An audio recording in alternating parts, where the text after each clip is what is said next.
Déjame que te cuente, limeña, déjame que te diga la gloria del ensueño que evoca la memoria del viejo puente del río y la alameda. Déjame que te cuente, limeña, ahora que aún perfuma el recuerdo. Julio Kotler nació el 12 de abril de 1932. Sus padres eran judíos provenientes de Moldavia que habían llegado al Perú no hacía mucho. Él vivió aquí en el Rímac poco tiempo, ya que a los 5 años se mudó a Breña, donde vivió una larga temporada hasta que cumplió los 25 años. La flor de la canela derramaba lisura y a su paso dejaba. Recibió su formación escolar a partir de tercero primaria en el Colegio Anglo-Peruano, hoy San Andrés, ubicado aquí en la primera cuadra de la avenida Petituars. En 1948 se terminaba una época de intensa actividad y agitación política y cultural, mientras que desde el colegio él había escuchado y participado en debates muy animados y la política era una pasión compartida con otros jóvenes de su tiempo. Todo estuvo normal hasta el golpe contra Bustamante. Luego de esto volvieron los días grises, esta vez conducidos por la dictadura de Odría. Ingresó a San Marcos, donde fue alumno de los historiadores Jorge Basadre y Raúl Porras Barrenechea, así como discípulo de Jorge Muelle y Luis Eduardo Valcárcel, pioneros en la etnología y antropología peruana. Inicialmente quiso ser maestro, tenía vocación por la enseñanza, pero sus intereses fueron variando y acabó estudiando antropología. Realizó trabajo de campo en los Andes y quedó fascinado. Estuvo en Huarochirí, Huancavelica y Yauyos. Recuerda la cuestión campesina como un gran descubrimiento personal. En 1950 interrumpe su carrera universitaria por un problema de asma. Tenía 18 años y se fue a vivir a Arequipa. Estando allá sucedió la revuelta contra Odría. Luego retornó a San Marcos y estudió hasta terminar la carrera en 1957. En su tesis reflejó su interés por los cambios en las relaciones de dominación en la sociedad rural. Luego viajó a Francia para estudiar en la Universidad de Burdeos, donde obtuvo el grado de doctor en 1960. Es un demócrata pragmático, yo diría de centroizquierda en su forma de pensar y entender la sociedad, muy crítico de la izquierda más dura, más revolucionaria y que ve el análisis como un proceso que va acompañado de la política, ¿no? O sea, más que un análisis es una lección de lo que debería pasar en función de que tú estás trabajando para que eso pase. Kotler siempre ha tenido muy clara la distinción entre lo que pueden ser algunos de sus deseos y posiciones y lo que está pasando. Eso lo lleva a veces a ser bien pesimista o negativo sobre ciertas cosas y a veces a veces esa mirada también puede ser a veces riesgosa, ¿no? Porque puedes más bien no ver que están pasando cosas que se están dando porque tú tienes una mirada más pesimista. Pero en general Julio acierta en muchas cosas, ¿no? Acá nos fijamos un montón en si tú aciertas en la elección de tal o cual, pero no es tanto su punto de vista, su punto y posición es más bien procesos largos y su mirada del Perú actual con la dificultad de tener organización, con la dificultad de tener más respuesta de las élites ante ciertas demandas o de poder organizar el territorio para la extracción minera. Diversas cosas ya están contenidas en su forma de diagnosticar al Perú, ¿no? Kotler, por ejemplo, él no se somete al poder político. Durante la época, por ejemplo, de Velasco Alvarado, en que prácticamente todos los ideólogos del país, todos los partidos estaban parametrados, él es la voz totalmente opuesta. Ya, eso es que estoy hablando de los años 69, 70. Él no se somete al régimen militar y siempre pone una voz discrepante. Eso, por ejemplo, es un valor que a él lo caracteriza. Finalizando los años 60, en el Instituto de Estudios Peruanos publicó el número 1 de la serie Perú Problema, y ahí apareció un ensayo suyo sobre la mecánica de la dominación interna y cambio social en el Perú. En ese trabajo criticó los enfoques dualistas que plantaban la existencia de dos esferas separadas al interior del país, una capitalista y otra atrasada. Él estudiaba cómo estas dos esferas estaban conectadas y cómo ese vínculo era clave para entender la dominación. En esos años, fines de los 60, también publicó un artículo titulado Pautas de cambio en la sociedad rural, que era parte de un libro sobre la dominación y el cambio social en el Perú. En ese artículo desarrolló un concepto que luego incorporó en el conjunto de su reflexión profesional. Se refiere al triángulo sin base, que visualiza la base de la sociedad peruana como fragmentada y sin conexión horizontal entre sus componentes. La misma preocupación por entender el poder en una dimensión temporal lo llevaría a elaborar Clases, Estado y Nación en el Perú, publicado por primera vez en 1978 y después en México y Brasil. El principio organizador de este trabajo sustenta que el Perú fue una sociedad con una clase dominante, pero sin una clase dirigente que oriente el desarrollo y construya un Estado que reconozca los derechos y deberes de todos los peruanos. Yo creo que no es casualidad que este es un libro publicado en 1978 y creo que sigue siendo uno de los libros más vendidos por la editorial del Instituto de Estudios Peruanos, ¿no? Aún ahora, en el 2017, ¿no? Eso significa que el libro, a pesar de todos los avances que ha tenido la disciplina en los últimos años, su mensaje esencial sigue siendo muy persuasivo y muy relevante, ¿no? En ese libro, Kotler, en verdad, sí, pues indica muchas cosas, ¿no? Habla del fraccionamiento de la sociedad, la marginación de varios grupos sociales e introduce un concepto que él propone en el libro que se llama herencia colonial. Y ahí es donde justamente le explica, ¿no? Que básicamente esta herencia colonial que nosotros mantenemos hasta el día de hoy se basa en conceptos como, por ejemplo, marginación, arribismo, el aprovechamiento del color de la piel, y eso se ve lamentablemente hasta el día de hoy, y eso viene desde la colonia. Recuerden que en la colonia habíamos hablado de República Españoles, República de Indios, peninsulares, criollos, y dos tipos de indios, nobles y el común.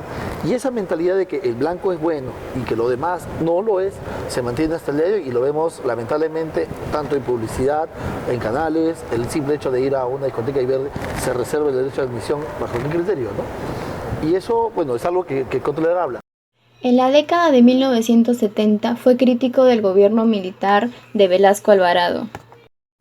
Una de sus investigaciones más destacadas de entonces fue Crisis política y populismo militar, que fue parte de Perú Hoy, que fue publicado en México. Otro trabajo en esta línea de sociología política e histórica fue Bases del corporativismo en el Perú, que apareció en la revista Sociedad y Política, que motivó su deportación del Perú en 1974. Entendió a los militares del 68 al 75 como generadores de un proceso de cambios sociales profundos. Es más, pensó que era el mayor periodo de transformaciones de la historia nacional, pero que era realizado por la vía autoritaria. Se trataba de un fenómeno muy peruano, por su complejidad, el mayor esfuerzo por democratizar la sociedad peruana y hacer semejantes los unos a los otros, pero de una forma dictatorial, la cual dificultaba la posibilidad de éxito. Su propósito era escribir un libro sobre Velasco, y le pareció indispensable entender la historia que había llevado el 68. En el gobierno de Velasco se quiso hacer un tipo de sociedad remedo, por ejemplo, a la política de Hungría, Yugoslavia, concretamente Yugoslavia, que era el pilar de las empresas de propiedad social, pero eran modelos que no funcionaban a nuestra realidad. Kotler en ese aspecto crea distancia. Él no cree, por ejemplo, en la reforma agraria. Él no cree en la reforma de la educación o en la revolución, porque todos estos procesos que quería hacer el gobierno de Velasco, él detecta de que eso no iba a funcionar. ¿Por qué no iba a funcionar? Porque venía de una forma no solamente vertical, sino que no estaba conformado de una manera coherente y lógica. Fue muy crítico de Velasco y de la ideologización del gobierno de Velasco en la forma en que se vinculó con la sociedad y que le costó la deportación. Es una persona de centro izquierda que es crítica con un gobierno de izquierda, pero también fue muy crítico con el gobierno de Fujimori, también fue muy crítico con los gobiernos que violaron derechos humanos. También ha sido llamado la atención a gobiernos después de la transición que han caído en escándalos de corrupción, no han caído en problemas, ¿no? Pero lo que es interesante es que la crítica, que es ética y moral, también va acompañada de una comprensión de lo que está sucediendo, ¿no? O sea, a él no le sorprende que estos sean gobiernos débiles, digamos así, ¿no? Julio Kotler tiene una marcada ideología antifujimorista y eso se vio reflejado en las últimas elecciones presidenciales, donde una de las candidatas fue Keiko Fujimori, lideresa de Fuerza Popular. Él advirtió que un eventual gobierno de Keiko sería como una segunda etapa de la gestión del ex jefe de Estado Alberto Fujimori, quien fue sentenciado a 25 años de prisión por las matanzas de Barrios Altos y La Cantuta. Sostuvo que Fuerza Popular busca reivindicar el diseño fujimorista y borrar del mapa a toda la oposición democrática. En una coyuntura actual, Kotler señaló que el presidente Kuczynski debe marcar el terreno en el caso de Alberto Fujimori y subrayar que no lo indultará.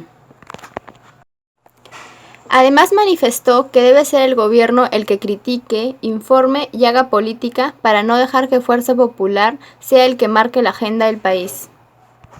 Ella es mejor que Ollanta-Humala. ¿Es mejor para usted Keiko Fujimori que Ollanta-Humala? Bueno, para mí ella representa lo más repulsivo que tiene el Perú. Bueno, es una frase pues muy tremendamente dura, pero creo pues que refleja mucho la independencia que Kotler ha tenido.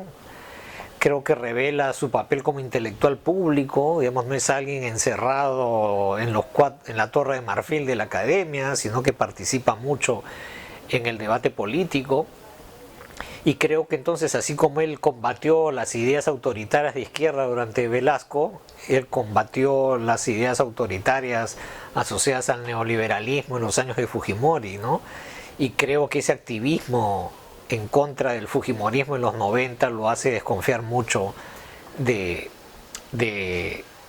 fujimorismo como movimiento político ahora, ¿no? Y de allí esa frase tan dura con Keiko Fujimori, ¿no? Cuando Keiko dice, voy a formar un movimiento en donde los congresistas que estuvieron en la legislatura pasada no la van a formar ahora, es mentira, porque seguimos viendo a los mismos congresistas de la legislatura pasada trabajando en el Congreso. La señora Cuculiza es el ejemplo, ¿no? Siguen trabajando en el Congreso, entonces siguen teniendo presencia. Marta Chávez sigue teniendo presencia. Y ella lo dijo claramente. El objetivo aquí es simplemente que Keiko sea presidenta. No importa si Marta esté o no en el Congreso. Y seguimos hablando de lo mismo.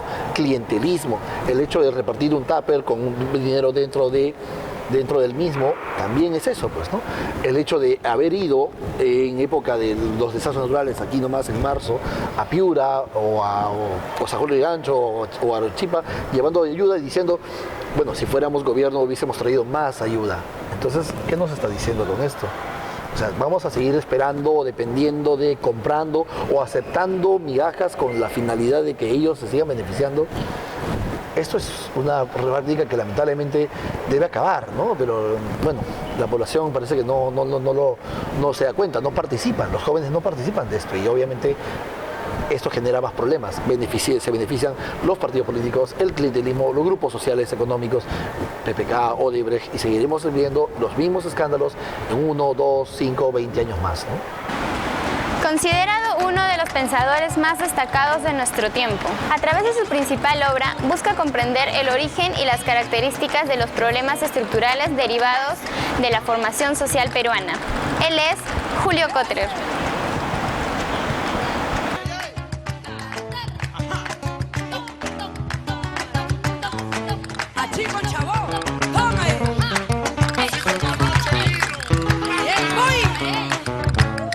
Una veredita alegre, con luz de luna o de sol, tendida sobre una cinta con sus lados de arrebol.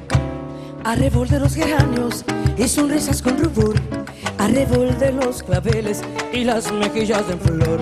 Perfumada de magnolia, rociada de mañanita, la veredita sonríe cuando tu piel la acaricia, y la cuculí se ríe y la ventana se agita, junto por esa vereda tu fina estampa pasea. Fina estampa, caballero de fina estampa, un lucero que sonriera bajo un sombrero, no sonriera más hermoso ni más